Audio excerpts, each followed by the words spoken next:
The young man threw away the phone card he used to contact his parents. After obtaining his passport, he resolutely left home. His parents thought he was sulking against them, but when they went to his room to look for him, they found that he had been living in a dilapidated little room all along, and even his blanket was extremely thin. It was only then that they realized how hard his life had been all these years. The entire family finally came to a sudden realization, but it was all too late. It turned out that the young man's parents had always been working away from home. Having lived with his grandmother since childhood, he had always longed for his parents' company. In order for his parents to come back and see him, he studied diligently and scored full marks on every exam, but his parents always found excuses not to come home, either claiming that work was too busy or taking his younger siblings out to play, completely forgetting that he was also their son. It wasn't until the year the young man graduated from high school, when his parents returned home in a luxury car, the young man ran excitedly to the village entrance to greet them, but his parents only focused on talking with his younger siblings. Not only did they not inquire about how the young man had been faring all these years, they instead sent him home first, because they intended to take his younger siblings out for a feast. The young man's excitement instantly plummeted to the depths of despair, yet he still yearned for his parents to praise him, so he brought his college acceptance letter to show his parents, but unexpectedly overheard a conversation between his younger brother and his parents. Although his younger brother's grades were worse than his, their mother still favored the younger brother the most, not only saying that the young man was only good for studying and useless, but also planning to send his younger brother abroad for further education,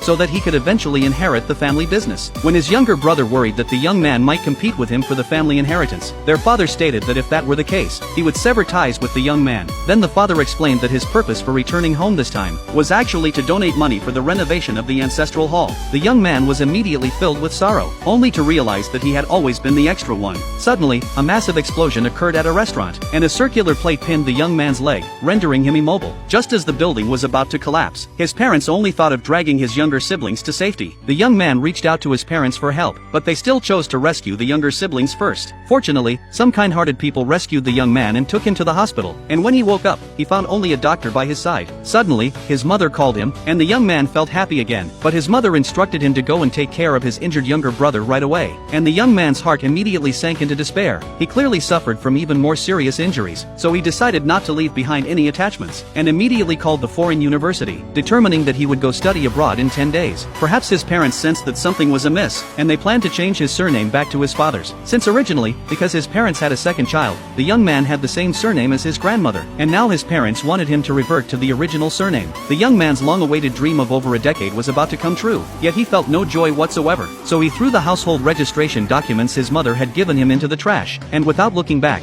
he walked into the exit entry administration to apply for a passport. After returning home, he tore up all the awards he had received over the years, and even burned the family portrait he had drawn, and finally went to say goodbye to his grandmother who had raised him. Then he took a bus and left his hometown.